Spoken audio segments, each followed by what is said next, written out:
पवार काका पुतणे आणि ठाकरे बंधू यांच्या एकत्र येण्याच्या चर्चा सुरू असतानाच राणे बंधूंमध्ये मात्र वाकयुद्ध रंगल्याचं चित्र आहे. थोरल्यानं धाकट्याचं कान टोचल्याचंही यावेळी पाहायला मिळालं. शिवसेना शिंदे गटाच्या निलेश राणे यांनी भाजपात असलेले आपले बंधू नितेश राणे यांना एक सल्ला देखील दिला.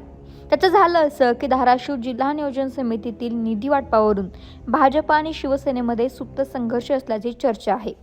यावरून नितेश राणे यांनी शिवसेनेला इशारा दिला. सगळ्यांचा बाप म्हणून भारतीय जनता पार्टीचाच मुख्यमंत्री बसलाय हे सगळ्यांनी लक्षात ठेवा. कोणी कितीही ताकद लावली, कोणी कसेही नाचलं तरी देशात नरेंद्र मोदी हेच पंतप्रधान आणि राज्यात देवेंद्र फडणवीस हेच खरे मुख्यमंत्री आहेत, असं विधान नितेश राणे यांनी केलं.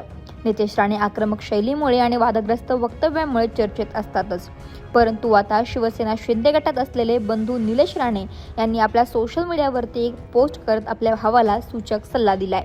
नितेशनं जपून बोलावं. मी भेटल्यावरती बोलेनच, पण आपण बोलताना सगळ्या गोष्टींचं भान ठेवून बोललं पाहिजे.